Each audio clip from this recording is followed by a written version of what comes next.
सखी सहेली।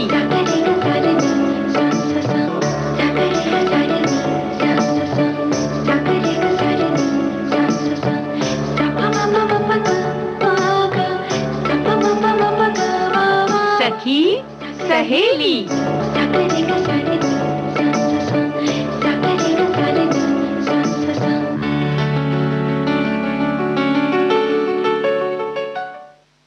सभी सखियों को राजुल का प्यार भरा नमस्कार और साथ साथ आकांक्षा का भी प्यार भरा नमस्कार। आकांक्षा, आज क्या हालचाल है? और हम तो बहुत दिन के बाद मिल रहे हैं इस कार्यक्रम में। राजुल जी, हालचाल एकदम बढ़िया है। पूरे नियमों का पालन करते हुए कहते हैं ना, दिनचर्या बिता रहे हैं हम। ये तो है, लेकिन इसके साथ साथ जो त्योहार आए हैं, अब आने शुरू हो गए हैं, उन्हें भी हम मनाते चल रहे हैं। और आज ओणम का त्योहार है और उसकी ढेर सारी शुभकामनाएं हमारी सभी सखियों को। और ओणम का त्योहार दक्षिण भारत में, खासकर केरल में बहुत धूमधाम से मनाया जाता है। लेकिन इस बार हालात कुछ ऐसे हैं कि त्योहार, चाहे ओणम हो चाहे गणेशोत्सव हो, सभी की चमक जो है थोड़ी सी फीकी पड़ गई है ना? क्योंकि कुछ ये दौर है, इस वक्त ऐसा समय है और कुछ बारिश का भी असर है, तो त्योहार की चमक फीकी पड़ गई है। लेकिन फिर भी ओणम जो है वहाँ का राजकीय पर्व है, तो उसे एक विशेष तरीके से मनाया जाता है। उस बारे में कुछ हमारी सखियों को बताओ ना। ओणम का जो त्योहार है राजुल, वो सितंबर में राजा महाबली के स्वागत में हर साल आयोजित किया जाता है, जो लगभग 10 दिनों तक चलता है। ये उत्सव त्रिकारा यानी जो कोच्चि के पास केरल के एकमात्र वामन मंदिर से प्रारंभ होता है।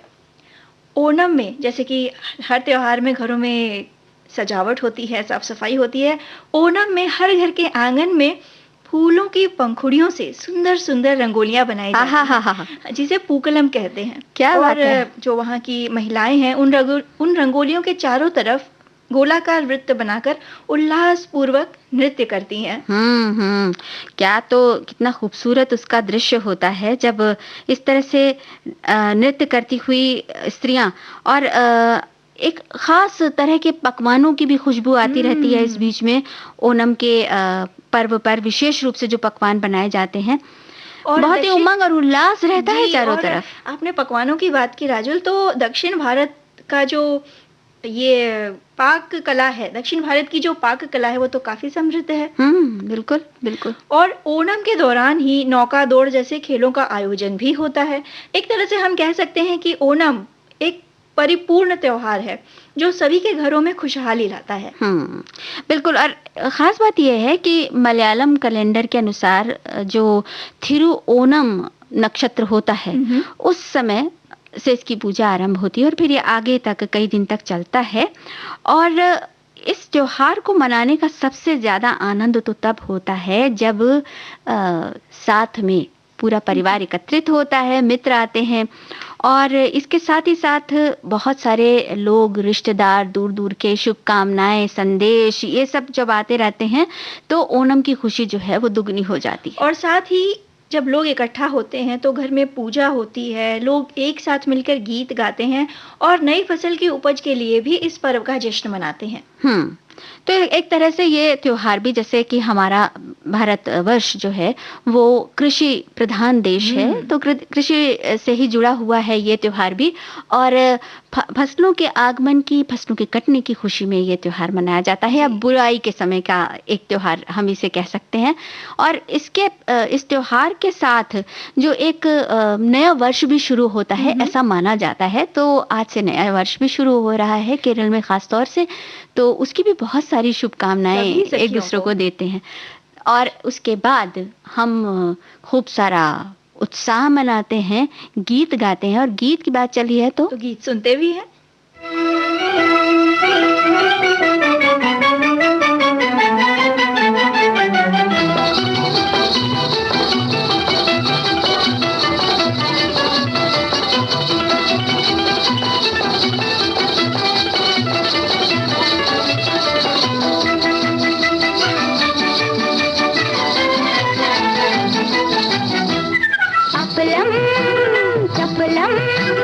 चपलाई रे दुनिया को छोड़, तेरी गली आई रे, आई रे, आई रे।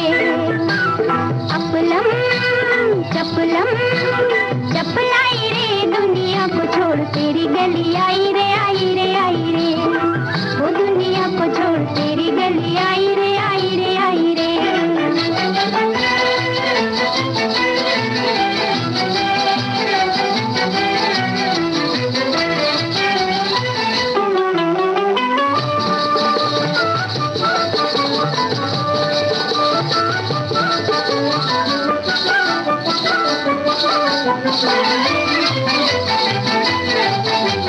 बड़ा मजबूर किया हाय तेरे प्यार ने, मार दिया हाय तेरे प्यार ने।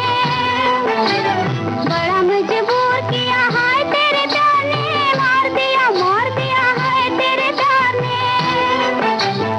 अब पछताए दिल हाय कित जाए दिल, अब पछताए दिल हाय कित जाए दिल। काहे को ये आग लगाई रे लगाई रे लगाई रे।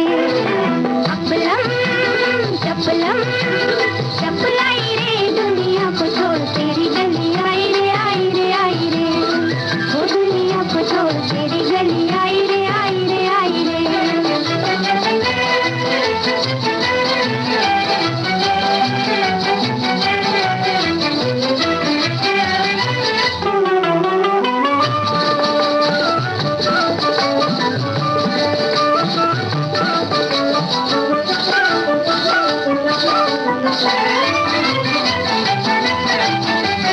ये मेरा खेल है, ये प्यार जो मैं जानती, भूल के भी बात कभी दिल की न मानती। ये मेरा खेल है, ये प्यार जो मैं जानती, भूल के भी बात कभी दिल की न मानती। दिल बेईमान हुआ देखो जी पराया हुआ, दिल बेईमान हुआ देखो जी पराया हुआ। रोए रोए जान गंवाई रे गंवाई रे गंवाई रे।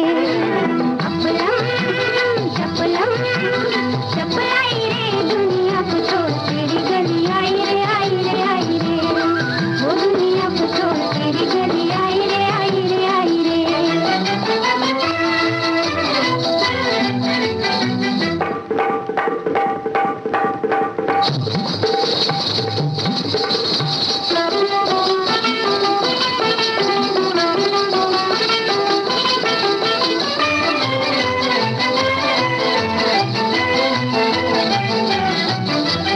दगा देने वाला देखो कैसा दगा दे गया, छोड़ गया याद और दिल मेरा ले गया। दगा देने वाला देखो कैसा दगा दे गया, छोड़ गया याद और दिल मेरा ले गया। मैंने ही कसूर किया ऐसे को जो दिल दिया, मैंने ही कसूर किया ऐसे को जो दिल दिया। सुध बुध सब बिसराई रे। अपलम चपलम चपलाई रे, दुनिया को छोड़ तेरी गली आई रे आई रे आई रे, वो दुनिया को छोड़ तेरी गली आई रे आई रे। भाई आकांक्षा, खुशियां चली आती हैं जब त्योहार आते हैं, उन्हीं के साथ खुशियां चली आती हैं घर की गली की तरफ, और एक खास तरीके से चमक आ जाती है और दरवाजों खुशियों पर। के साथ, चमक के साथ एक चीज और आती है, पकवानों की खुशबू। आय हाय हाय, सच में क्या बात है। ये आज जो ओणम का पर्व है, इसी पर्व पर बहुत सारे तरह तरह के पकवान बनते हैं। अलग अलग तरह के अचार, अलग अलग तरह के चिप्स, और उन्हें केले के पत्ते पर परोसा जाता है, क्रम से परोसते हैं। और वो क्रम जो है पुराने लोगों को बहुत अच्छी तरह से याद रहता है, जो कि वो आगे आने वाली पीढ़ी को सिखाते जाते हैं। परोसने का भी एक जो क्रम होता है, वो उसी क्रम में ही हर बार परोसा जाता है। और उस विशेष भोजन को कहते हैं सद्या। तो देखो ना आकांक्षा, त्योहारों का जो एक महत्व है वो ये भी है कि हम जो अपनी परंपराएं हैं, अपने रिवाज हैं, वो एक पीढ़ी से दूसरी पीढ़ी को देते हैं। अगर ये त्योहार और परंपराएं नहीं होते तो हम भला कैसे बता पाते अपने से छोटों को कि भाई अगर पत्तल लगा रहे हो, सद्या परोस रहे हो, तो उसमें चिप्स किस नंबर पर आएगा, और ये जो अचार रखा है ये किस नंबर पर आएगा, और ये जो तुमने केले से पकवान बनाए हैं ये किस नंबर पर आएगा। और ऐसे परोसने का महत्व क्या है? बिल्कुल, ये भी बात है। हर चीज का कुछ ना कुछ महत्व होता है। तो इसी तरीके से इन व्यंजनों को भी परोसने का महत्व होता है और उन व्यंजनों को पकाने का भी एक खास अर्थ होता है जी। उस समय विशेष पर वो चीज़ें खास तौर से मौसम के अनुसार उत्पन्न होती हैं, फसली चीज़ें होती हैं, मौसमी चीज़ें होती हैं, उनको खाने से शरीर को लाभ होता है, इस वजह से भी वो चीज़ें पकाई जाती हैं।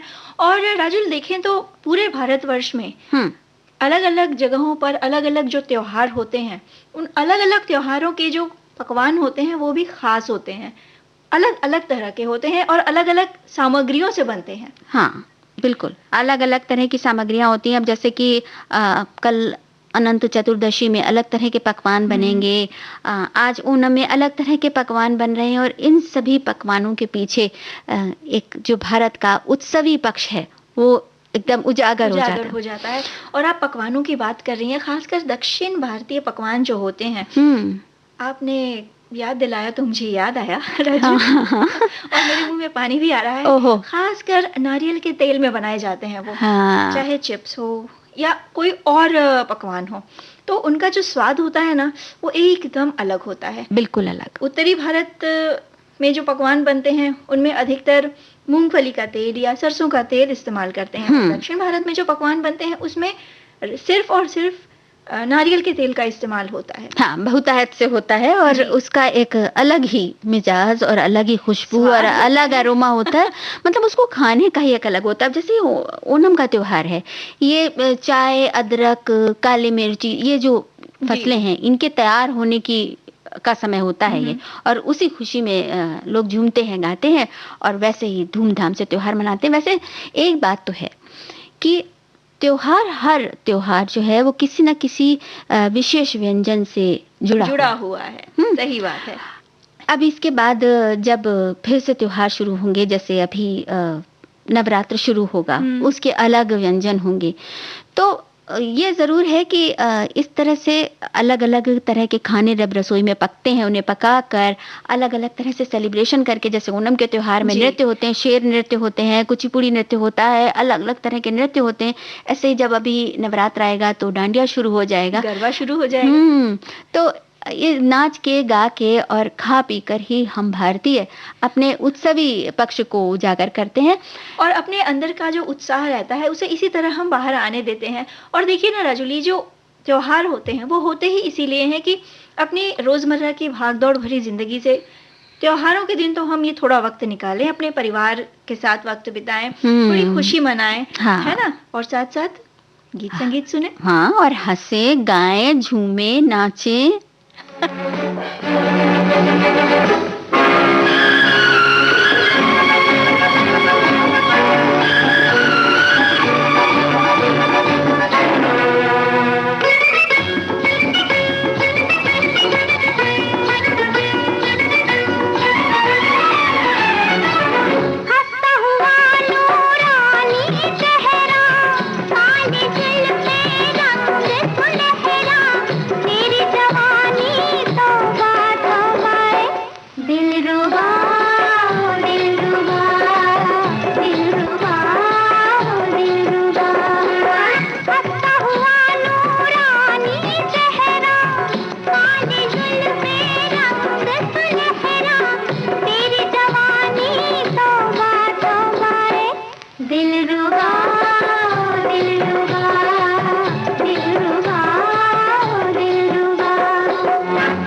तुमने तो खूब जोर से हंस के गा के एकदम फेस्टिवल का मूड बना दिया।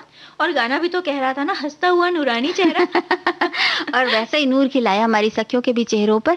अच्छा आकांक्षा, देखो आजकल इन दिनों तो महाराष्ट्र में जैसे अपने देश के बारे में कहा गया है ना कि कोस कोस पर पानी बदले, कोस कोस पर परवानी।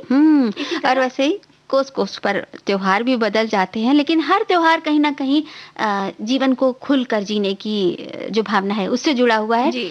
तो महाराष्ट्र में इन दिनों चल रहे हैं गणेश उत्सव। हाँ, और उस गणेश उत्सव की धूम एक समय था कि चारों ओर छाई रहती थी। और मतलब मुझे तो याद आ रहा है कि जब सब कुछ ठीक था, जब हमारे साथ ये कोरोना नहीं था, तब हम इस त्योहार को कितनी धूमधाम से मनाते थे और कितना उत्साह होता था। यहाँ पे मैं ये कहूंगी राजुल कि सिर्फ इसी त्योहार को नहीं, हम हर त्योहार को उत्साह से मनाते थे। और थोड़ा सकारात्मक सोचें तो वो दिन फिर आएंगे, फिर लौटेंगे। बिल्कुल, ये हम बड़े कहते हैं कि वो दिन फिर से आएंगे और फिर से लौटेंगे।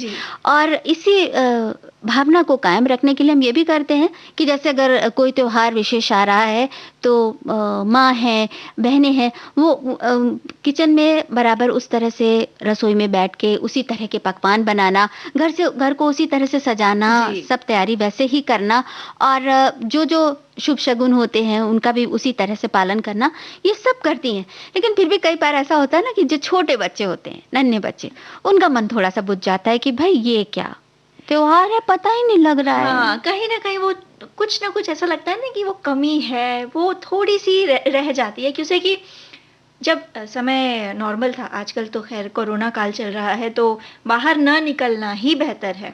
जितना घर में रह के आप त्योहार मना सकें वो सबसे अच्छा। लेकिन फिर भी बच्चे जो होते हैं ना, वो चंचल होते हैं, वो मानते ही नहीं। वो सोचते हैं कि हम क्यों नहीं बाहर जाएं, हम क्यों नहीं जाके अपने पड़ोस में अपने उस दोस्त से मिले जिससे हम कई दिनों से नहीं मिले हैं, कई दिनों से उसके साथ नहीं खेले हैं, या वो अंकल आंटी हमारे यहाँ क्यों नहीं आ रहे हैं, वो हमें विश करने क्यों नहीं आ रहे हैं। कैसे तांता लगा रहता था त्योहारों पे, कोई ना कोई आ रहा है, अब तो कोई आ ही नहीं रहा है। बच्चों को ये शिकायत बहुत होती है। तो इस बात को भी हम अगर थोड़ा सा सोचें तो दूर कर सकते हैं। जैसे कि अगर हम त्योहार मना रहे हैं और मैंने ये देखा है कि कुछ लोगों ने, जैसे अभी गणपति महोत्सव के ही दौरान जो सुबह और शाम की आरती होती है, वो बकायदा ऑनलाइन ऐसे इस तरह से उन्होंने आयोजित की कि उसमें परिवार, जो दूर दराज पे रहने वाले लोग थे, वो लोग भी शामिल हो गए। और इस तरह से घर में ऐसा लगा कि आरती के वक्त सभी लोग हैं। क्या बात है। तो डिजिटल युग में हम जी रहे हैं राजुल, और नई टेक्नोलॉजी का यही तो फायदा है। इस तरह से हम कर सकते हैं। और ये भी कर सकते हैं ना आकांक्षा कि जैसे जो अच्छे अच्छे हम लोगों ने पकवान बनाए हैं, वो एक समय निश्चित कर लें, चाहे वो दोपहर का खाना हो, चाहे रात का खाना हो, और उस समय सब हम एक साथ मिलकर उसी तरह से प्लान करके, उसी तरह से आयोजन करके, एक लिंक बनाकर, और सब एक साथ एक ही मेज पर बैठकर खाएं। उसी में हंसी मजाक भी होता रहे, तो दूर रहकर भी सही एक वो जो भावना आ जाएगी, वो वापस लौट आएगी। त्योहार की जो एक भावना है, त्योहार का एक फेस्टिव मूड जो होता है वो बना रहेगा। और बच्चों को भी थोड़ा उत्साह रहेगा कि भाई अब ऑनलाइन कोई आने वाला है तो हम थोड़ा सा तैयार हो जाएं। और घर में रहते रहते ना राजुल, एक मानसिकता हो जाती है कि अरे हमें तो कहीं बाहर जाना ही नहीं है, तो क्यों तैयार हूँ, क्यों कपड़े बदलें। बिल्कुल बिल्कुल, जब खाना ही बनाना है तो इन्हीं कपड़ों में क्यों ना बनाए, और खा ही लेना है फिर, किसी को तो आना नहीं है। लेकिन जब हम कपड़े बदलते हैं या अच्छी तरह से तैयार होते हैं, जैसे त्योहारों में होते थे, बच्चों को भी उसी तरह से तैयार करते हैं, तो बच्चे थोड़ा उत्साहित हो जाते हैं कि अब कुछ हो रहा है। और खुद को भी, सखियों को भी ऐसा लगता है कि हाँ चलो कुछ अच्छा हो रहा है। एक कहते हैं ना, एक मन उत्साहित हो जाता है, फ्रेश हो जाता है। सही बात है। और एक चीज हम और भी कर सकते हैं आकांक्षा, क्या? जैसे ये पर्व उत्सव जो आते हैं, तो इनमें हम बच्चों की भागीदारी पूरी तरह से रहे, इसके लिए भी कर सकते हैं कि जैसे अब ये गणपति महोत्सव ही चल रहा है, जैसे उदाहरण के तौर पर, तो हमने बच्चों को प्रोत्साहित किया कि आप ड्रॉ कर लीजिए, पेपर पर ड्रॉ कर लीजिए, बना लीजिए गणेश जी की सुंदर सी एक प्रतिमा बना लीजिए। उनको उनकी मदद करें, उन्हें बताएं कि कैसे वो बना सकते हैं वो कागज पर मूर्ति, और उसको बकायदा उस तरह से ये कि सारे घर के बच्चे, अलग अलग जो रिश्तेदार हैं, मित्र हैं, वो सभी, उनके घर में जो बच्चे हैं, वो सब अपने अपने गणपति बनाएं, कोई फूलों से बना रहा है, कोई कागज पर ड्रॉ करके बना रहा है, कोई कार्ड पेपर से बना रहा है। हाँ। अगर किसी के पास मिट्टी की उपलब्धता है तो वो मिट्टी से ही मूर्ति बना ले और उसके बाद फिर वो घर के सभी बड़ों के साथ वहाँ पर वो एक जगह पर रखी जाए और अपने अपने घर में सब जगह रख कर बड़े लोग सब दिखाते जाएं कि भाई ये इन्होंने बनाई है। और फिर दूसरे लोग जब घर के दूसरे बड़े प्रशंसा करते हैं तो बच्चों का भी मनोबल बढ़ता है और त्योहार को मनाने का एक जो दूसरा उत्साह है, जो अलग सा एक भावना है, वो जागृत होती है। तो बच्चे भी समझने लगते हैं और ये एक नया पक्ष होगा। हाँ बिल्कुल। इस दौर में, ये कोरोना के दौर में, इस महामारी के दौर में हमने काफी कुछ चीजें सीखी हैं जो हम पहले नहीं कर रहे थे। हमने सीखा कि घर में रह के भी काफी कुछ किया जा सकता है। हाँ। हमने सीखा कि हम जंक फूड न भी खाएं तो भी काम चल सकता है। थोड़े में काम चलाना भी हम सीख गए। हाँ। और हम ये भी सीख गए हैं कि सोशल डिस्टेंसिंग, सामाजिक दूरी के नियम का पालन हमें कैसे करना है। और सबसे जरूरी बात हमने सीखी स्वच्छता। कि हम बाहर से आएंगे और हाथ पांव धोएंगे और अच्छी तरह से हाथ धोएंगे 20 सेकंड तक। जी बिल्कुल। तो ये सब चीजें हमने सीखी हैं, तो क्यों ना एक और सकारात्मक चीज सीखें, वो ये कि बच्चों को भी जो त्योहार हैं उनका असली महत्व, उनका मर्म समझने में मदद करें इस बार। और सोचें, अलग अलग ढंग के तरीके सोचें जिससे इस तरह का वो हो सके, उत्साह जो है वो कायम रहे। जैसे घर में मान लीजिए अगर कई बच्चे हैं, कई बार ऐसा भी होता है कि संयुक्त परिवारों के बच्चे होते हैं और घर में कई सारे बच्चे हैं, तो हर बच्चे ने अलग अलग तरीके से अपना बनाया। तो जैसे जो गणपति महोत्सव का एक जुलूस निकलता था, वो घर के अंदर ही वो निकाल लें। हाँ, और कितना धूमधाम से निकलेगा और घर के बड़े उसमें उनकी मदद करें तो बच्चों का उत्साह फिर देखते ही बनेगा। और इसी तरह हर त्योहार को मनाया जा सकता है, इससे उनमें उत्साह भी बना रहेगा और बड़ों को भी अच्छा लगेगा। खास तौर से तब तक जब तक कि हम इस तरह से एक विशेष नियम से बंधे हुए हैं, बाहर नहीं जाना है, लोगों से थोड़ी दूरी बनाए रखनी है। हाँ, है ना, और हम एक दूसरे के घर नहीं जा रहे। तो बस ये कहते ना कि आवश्यकता आविष्कार की जननी है, तो बस हमने ये ढूंढ लिया है। और एक चीज इसमें और जोड़ देते हैं राजुल, कि जहाँ पे ऑनलाइन व्यवस्था उपलब्ध नहीं है, आप ऑनलाइन नहीं देख सकते, फोन तो अब हर जगह है। हाँ, तो वीडियो कॉल कर लें। हाँ, वीडियो कॉल नहीं भी कर सकते तो आप नॉर्मल कॉल ही कर लें। हाँ, सामने वाले को अपनी आवाज सुनाएं, सामने वाले की आवाज सुने, कहते हैं ना, आप बीती बताएं।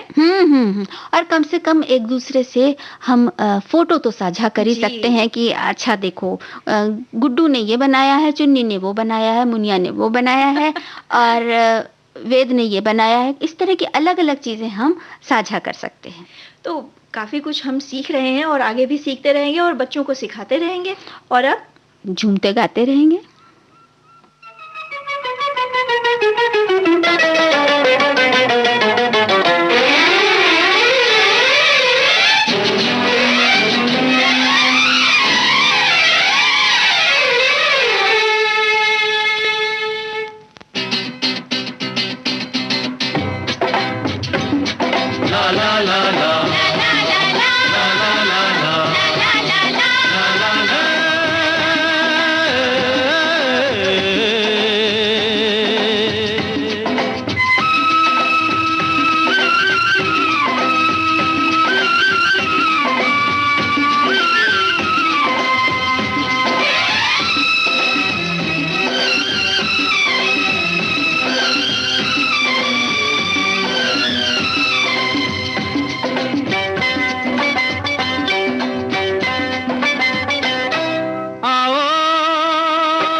खुशियों के फूल खिलाए।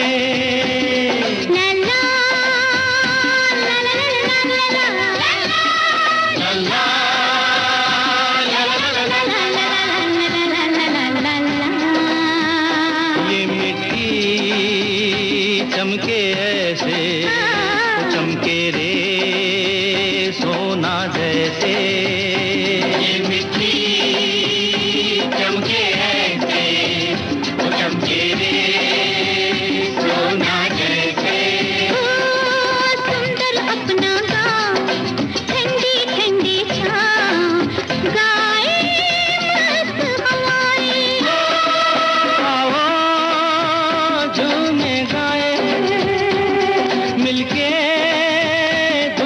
मचाए हो, आओ झूमे गाए, मिलके धूम मचाए। भैया भाई, भैया भाई, भैया भाई, भैया भाई।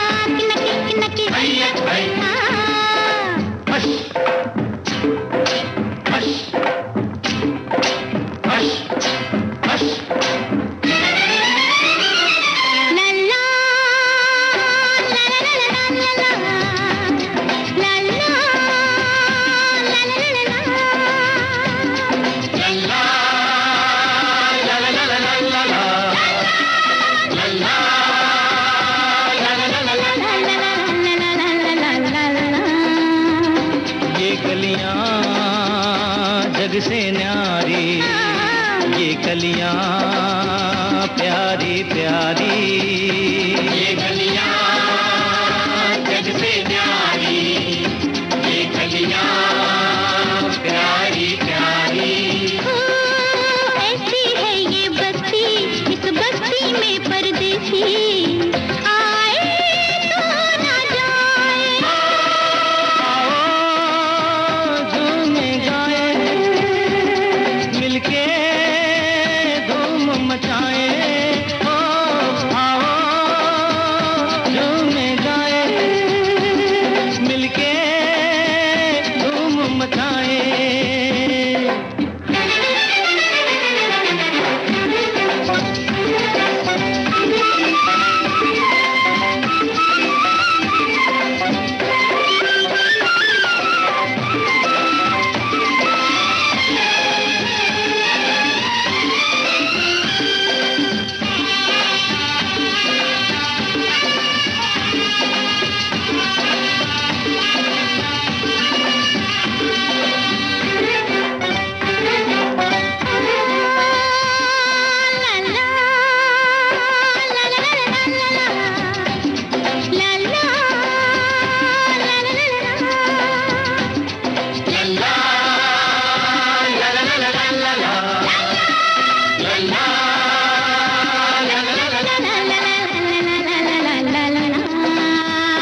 हरियाली तुम ये लाए, इस वन में बाग लगाए।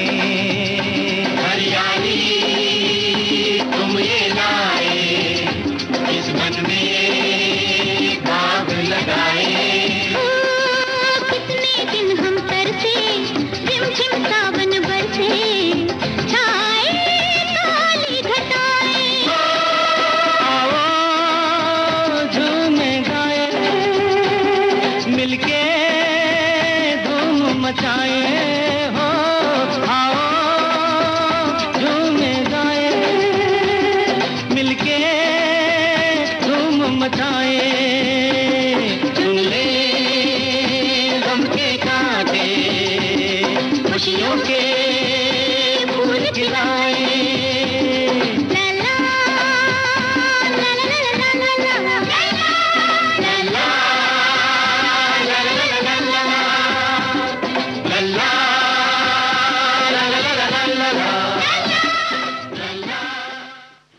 झूम लिए, नाच लिए, गा लिए और साथ ही साथ हमने सखियों के साथ कई त्योहार भी मना लिए। और मैंने तो ये गीत भी गुनगुना लिया साथ साथ। क्या बात है। अच्छा सुनो, जब सखियों की बात होती है तो मुझे कुछ एक कहीं किताब में पढ़े हुए ये शब्द याद आ जाते हैं। किसी ने लिखा है, उठती जवानी में जो सहेलियां बनती हैं अक्सर जिंदगी में खो जाती हैं। उनके ससुराल जाने किस किस दिशा से आते हैं कि फिर वे दिशाएं भी नहीं मिलती, लेकिन वो दोस्ती जिंदगी का पहला पहला अनुभव होता है। उसके तार कहीं मन से जुड़े रहते हैं। कभी अचानक याद आ जाए तो बीते हुए बरस लौट आते हैं और लगता है वो कहीं आसपास है। उन्हीं में से एक निम्मी थी, मेरी निम्मी। आज भी उसे याद करूं तो होठों पर आ जाता है, कमबख्त निम्मी। उसकी बात यहाँ करनी होगी कि उसकी बात कहानी नहीं थी। बरसों पहले मैंने उसकी बात को कहानी का नाम दिया था, आज बता रही हूँ कि वो कहानी नहीं थी।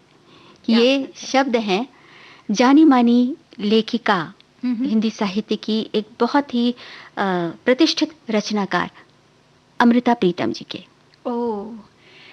और आज है उनकी जन्मतिथि हम आज उन्हें याद कर रहे हैं।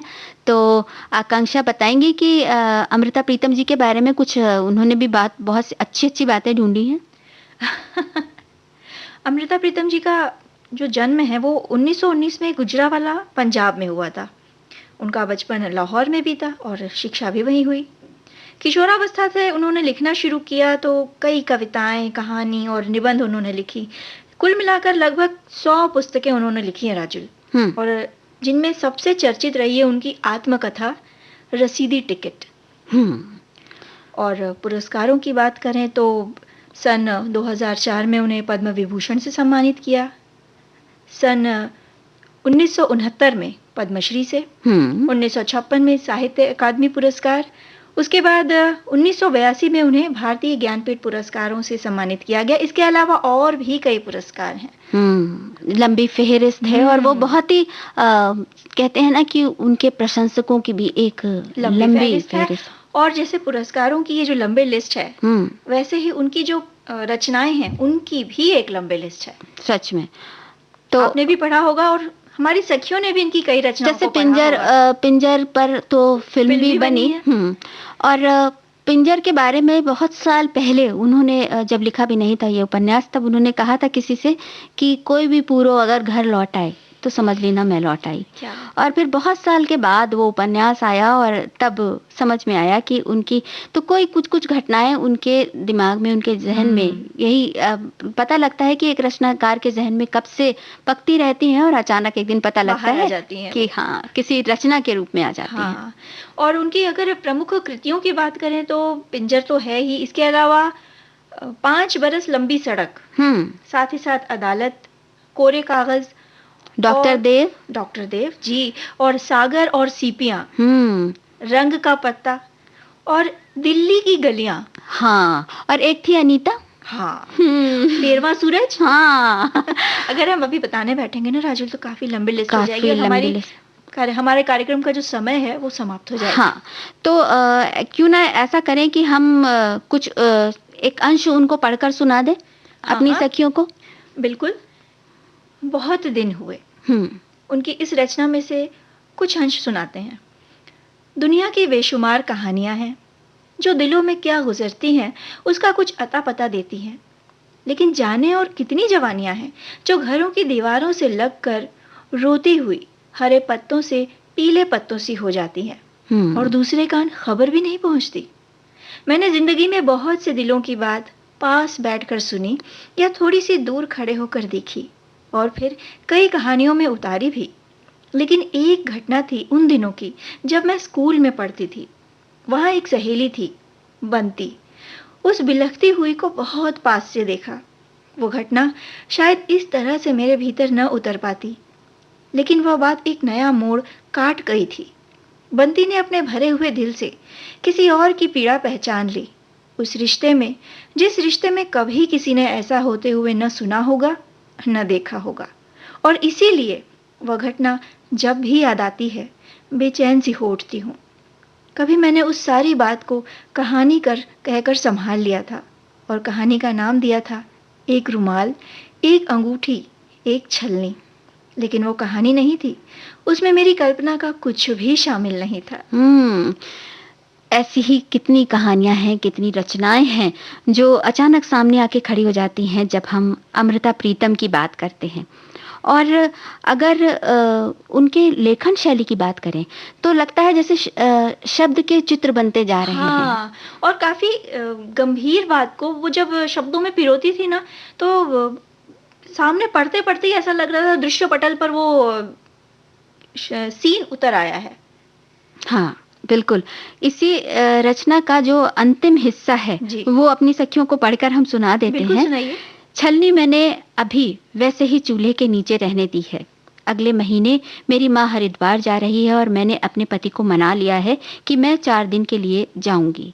वहाँ भाभी के फूलों को बहा दूंगी। आगे तुम समझ लेना किस तरह ट्रंक में छलनी रखकर ले जाऊंगी और उसके फूल, छलनी, लहर और अंगूठी लहरों में बहा सकूंगी, ये मैं नहीं जानती।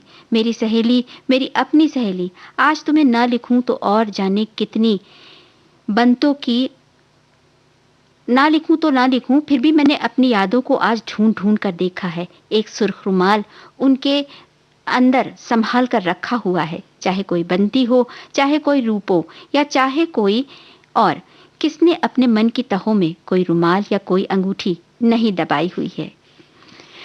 बहुत उठती है, चीज उठती है, कसक उठती है, और ऐसे ही कसक को बड़े सुंदर शब्दों में पिरो देती हूँ। अब आपने मुझे उत्सुक कर दिया है, कहते हैं ना, आप मुझे उकसा रही हैं कि मैं इसके बाद कुछ पढूं। पढ़िए। अभी नहीं, मतलब अमृता प्रीतम की कोई किताब पढूं। बिल्कुल, और हम तो अपनी सखियों से भी ये कहेंगे कि वो जरूर पढ़ना भी एक बहुत अच्छी आदत है, और हो सके तो वक्त निकाल के अमृता प्रीतम को भी पढ़े। जी। घूट चांदनी सी है हमने, बात उबरती की है हमने, अंबर की एक पाक सुराही, बादल का एक जाम उठाकर,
अंबर की एक पाक सुराही, बादल का एक जाम उठाकर।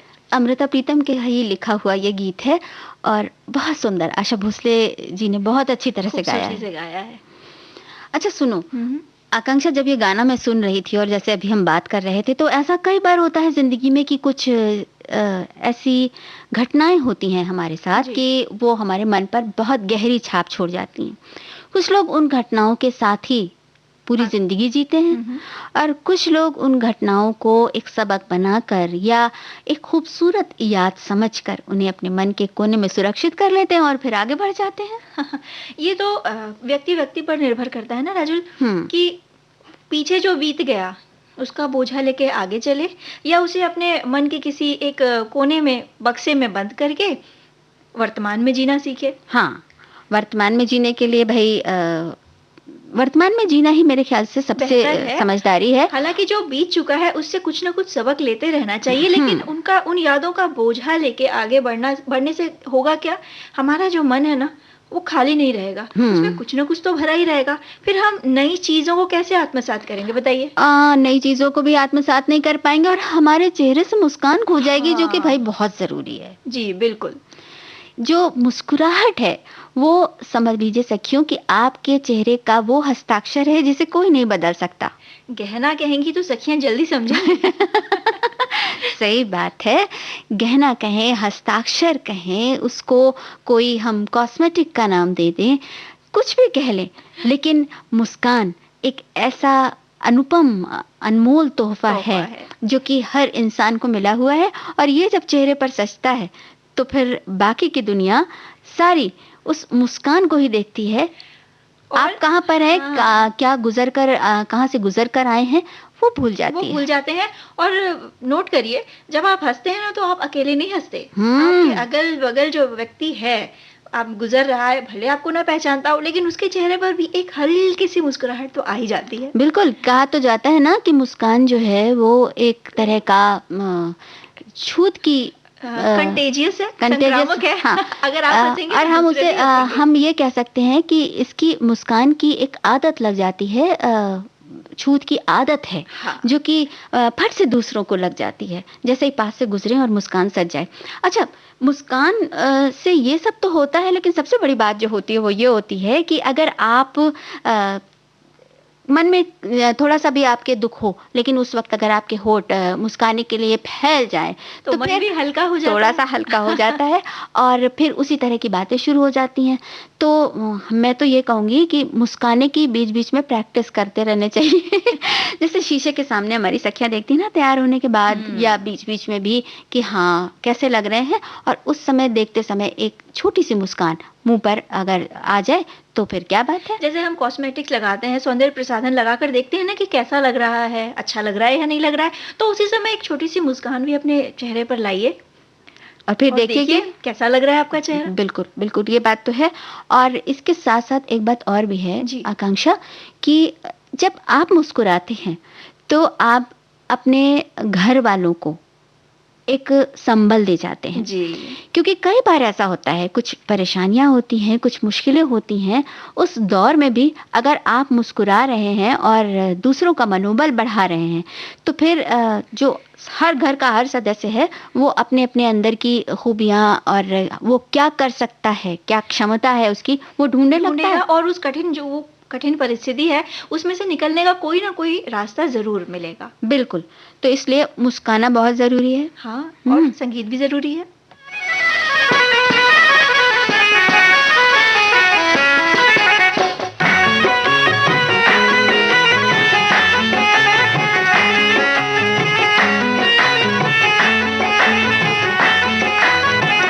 सुभान अल्लाह है, हंसी चेहरा है, सुभान अल्लाह हंसी चेहरा, ये मस्ताना अदाएं खुदा महफूज रखे हर बला से, हर बला से। तुम्हें देखा है तो दिल बोला है, तुम्हें देखा तो दिल बोला कि तुमको दूं दुआएं, खुदा महफूज रखे हर बला से, हर बला से।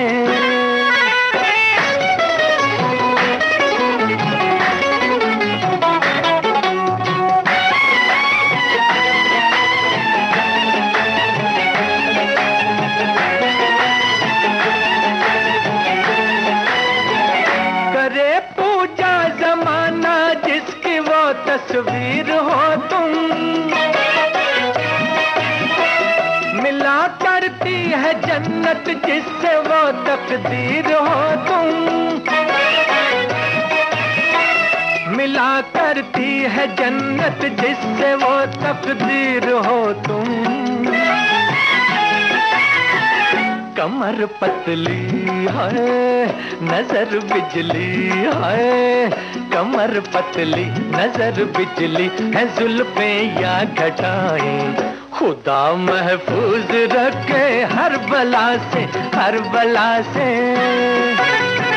सुभान अल्लाह हंसी चेहरा, ये मस्ताना अदाएं खुदा महफूज रखे हर बला से, हर बला से।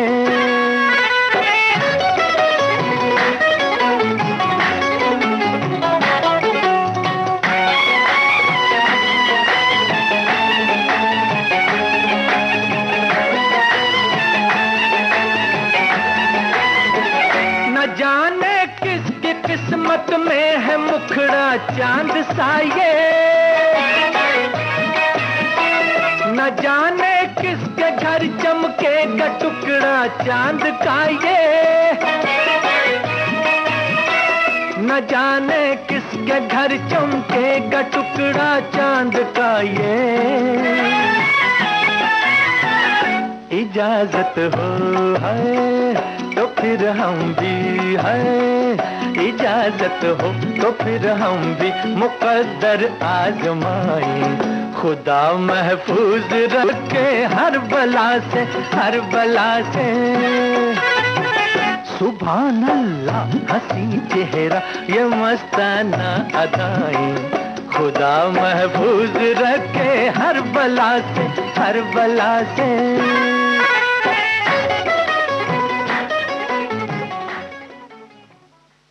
भाई राजुल, ये गीत सुनते सुनते हम तो यही कामना कर रहे थे कि हमारी सखियों को खुदा महफूज रखे हर बला से। क्योंकि मुस्कुराहट की बात हो रही थी, हाँ। तो मैं यही कहूंगी कि मुस्कुराते हुए चेहरे को, मुस्कुराते हुए चेहरे पर जब हंसी खिलती है ना, मुस्कुराहट खिलती है, तो पूरे व्यक्तित्व में निखार आ जाता है। और ये व्यक्तित्व का निखार जो है फिर आसपास को भी प्रभावित करता है, और जीवन के जो आगे के निर्णय होते हैं उनको भी प्रभावित करता है। वैसे एक बात बताएं आकांक्षा, कि जैसे आपके चेहरे पर, आपके दिमाग में जब अच्छे ख्याल होते हैं तो मुस्कुराहट आती है ना। जितने आप अच्छा सोचेंगी उतना ही आप ज़्यादा से ज़्यादा मुस्कुराएंगी, परेशानियों से दूर रहेंगी। लेकिन उसी तरह से आपका घर भी मुस्कुरा सकता है। हाँ बिल्कुल। सोच जो आप, जैसे आपका मन जो सोचता है आपके पूरे व्यक्तित्व पे उसका असर दिखाई देता है। अगर आप मन से उदास हैं तो आप कितनी भी कोशिश करें, जो मुस्कुराहट है वो झूठी ही लगेगी। लेकिन अगर आप मन से, कहते हैं ना, थोड़े उत्साहित हैं, अंदर से खुशी है, तो आप की जो मुस्कुराहट है वो 4 चांद लगा देगी। बिल्कुल लगा देगी। और ये 4 चांद हम घर में भी लगा सकते हैं। किस तरह से बताएंगी? भाई देखो, ऐसा जैसे कि अब त्योहारों का मौसम शुरू ही हो चुका है, और ऐसा बहुत कुछ सामान घर में होगा जो कि हमारे काम का नहीं है। हाँ, और ये समस्या तो लगभग हर घर में होती है। और ये भी सोचना है कि इस जो बेकाम के सामान को हमने रख रखा है, जैसे घर में कई मोबाइल रखे होंगे, या हो सकता है कुछ ऐसे पुराने कपड़े रखे हों जिन्हें हम पहन ही ना रहे हों, या एक अरसे से फूटा फर्नीचर कहीं कोने में पड़ा होगा। लेकिन एक, कहते हैं ना, एक लगाव सा रहता है इन ऐसी पुरानी और टूटी फूटी चीजों से, खासकर। हाँ। कि अरे जब भी उठाओ उस चीज को फेंकने के लिए, अरे यार ये इस साल में खरीदा था, इतने यहाँ से खरीदा था, इतने में खरीदा था, जब शादी हुई थी तब ये खरीदा था, जब पहली बार पहला बच्चा हुआ था तब ये खरीदा था, पहली तनख्वाह मिली थी तब ये खरीदा था, ये माँ ने दिया था, ये ऐसी चीजें बहुत सी होंगी घरों में। खरीद और देने के चक्कर में ना होता ये है कि हमें पता ही नहीं चलता हमारा जो घर है वो सांस लेने के लिए व्याकुल होने लगा है। ऐसा लगता है सामान उबल उबल के गिर रहा है। और ऐसे में जरूरत है कि जो मन का एक, ये जो थोड़ा सा कमजोर पड़ जाता है ना, पोपला सा मन हो जाता है, थोड़ा मजबूत करें। हाँ, कि उठाओ और हटाओ। हाँ, हो सकता है उससे बहुत भावनात्मक लगाव हो, लेकिन आपका ये भावनात्मक लगाव जो है वो घर की ऊर्जा को, जो एक स्वाभाविक ऊर्जा होती है, एक जो सकारात्मक ऊर्जा होती है, उसको कहीं ना कहीं रोक रहा है। तो कोशिश करिए कि इस तरह के सामान हट जाएं। जैसे ये भी हो सकता है कि बहुत बार हम कोई एक विशिष्ट पॉट होता है, मैंने देखा है ऐसा, अपनी एक मित्र के घर में, उनके घर पे एक पॉट था, बड़ा खूबसूरत पॉट था, लेकिन वक्त के साथ भाई उसकी चमक थोड़ी फीकी पड़ी, फिर एक दिन वो टूट भी गया। उन्होंने उसे फिर से जोड़ कर रखा। अब जोड़ कर रखा तो उसकी उतनी सुंदरता नहीं रह गई, क्योंकि वो जुड़ा हुआ जोड़ जो था वो कई जगह पर दिखता भी था जी। लेकिन उनका वो आग्रह बना हुआ था कि ये पॉट तो रहना ही चाहिए घर में। और एक दिन फिर अचानक उनका थोड़ा सा, उनकी बेटी जो थी वो कुछ दूसरा सामान लेकर आई और उसने कहा कि यही रखा जाएगा जी। तो फिर जब उसे हटाया गया तो उनको थोड़ा सा बुरा लगा, लेकिन फिर उन्होंने ये बात समझी और कहा कि हाँ, जो नई चीज है उसकी जगह बनाने के लिए पुरानी चीजों को तो हटाना पड़ेगा। जी। और ये जो भावनात्मक लगाव है ना, जो आड़े आता है, उसे हमें मजबूती से अलग करना है। और अगर सामान की कंडीशन अच्छी है, कोई पुराना ही से इस्तेमाल कर सकता है, तो अगर आप उसे कबाड़ में न भी बेचना चाहें या फेंकना न भी चाहें तो किसी जरूरतमंद व्यक्ति को दे दीजिए। बिल्कुल, आप ऐसा कर सकते हैं। जैसे कई बार ऐसा होता है कि घरों में देखा गया है कि कई कुकर पड़े रहते हैं, कई बर्तन पड़े रहते हैं और उनको कभी इस्तेमाल नहीं करते, बहुत पुराने हो गए हैं। बच्चों की साइकिल है, जो बच्चे बड़े होते जा रहे हैं तो छोटी साइकिल पड़ी है कोने में, हाँ, सालों से पड़ी है, तो किसी गरीब बच्चों को दे दीजिए, हाँ, जो कहीं से बाहर से नहीं खरीद सकते, वो चलाएंगे। और इसका बहुत ज्यादा फायदा दूसरों को, उनको हो सकता है जिनके पास ये तमाम चीजें नहीं हैं।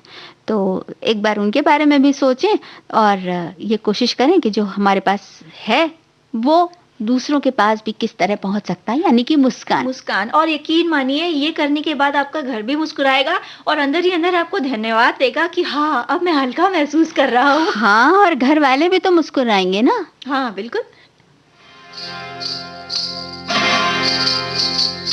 सारे सा रे ग रे ग म ग म प म, सारे सारे ग रे ग म ग म प म प म प म ग म ग रे ग रे सा, सारे सारे ग रे ग म ग म प म प म प म ग म ग रे सा। ओ पलंग की सरिया भीगा सावन है, ओ मन भावन है, कोरा सांवरिया सांवरिया, कोरा सांवरिया। ओ पलंग की सरिया भीगा सावन है, ओ मन भावन है, कोरा सांवरिया।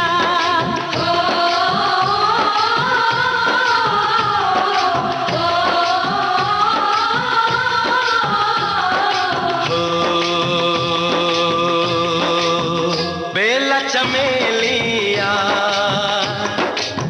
भीगा सावन है, मन भावन है, कोरी अटखेलियां कोरी अटखेलियां।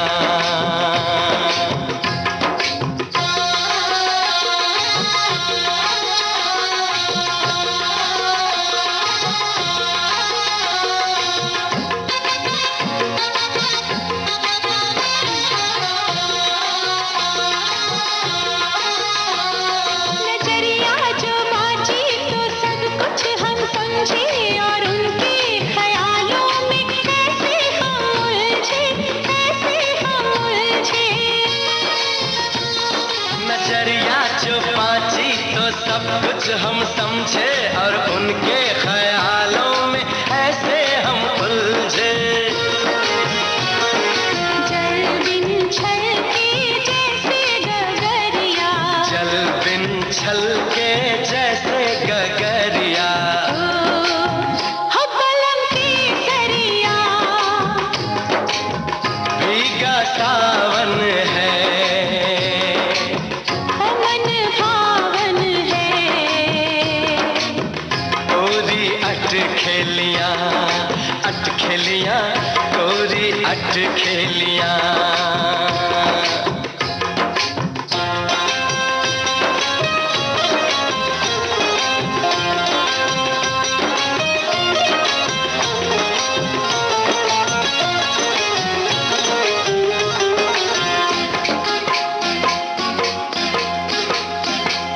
भोर के माथे पे बिंदिया रची है, काहे भारी पलकों पे निंदिया सजी है, निंदिया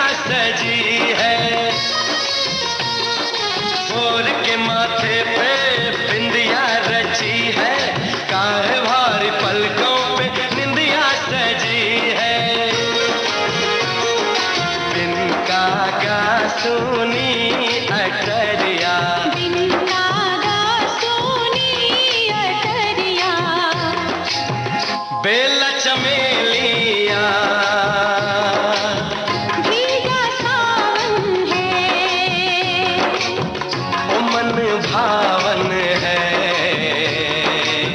कोरा सांवरिया, सांवरिया, कोरा सांवरिया।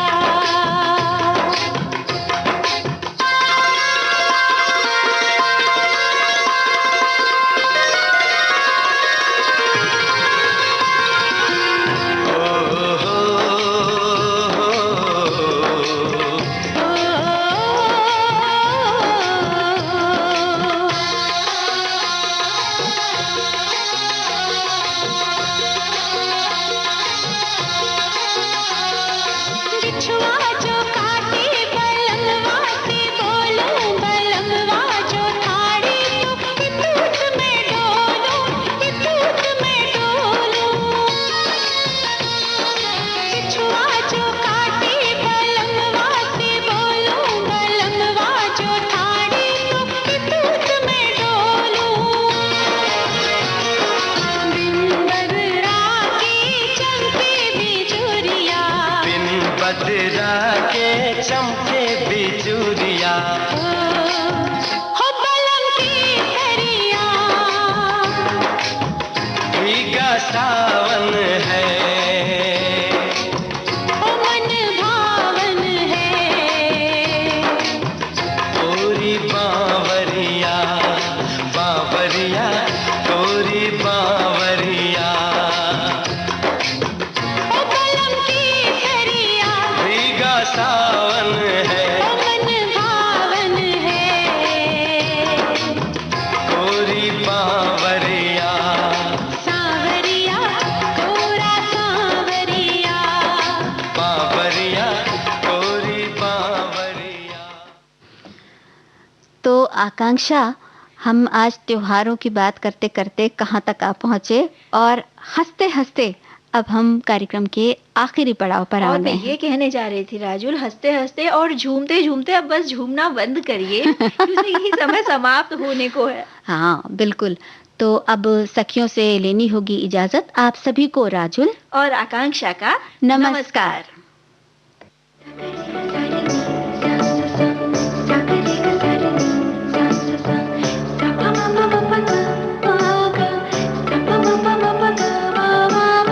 सखी सहेली।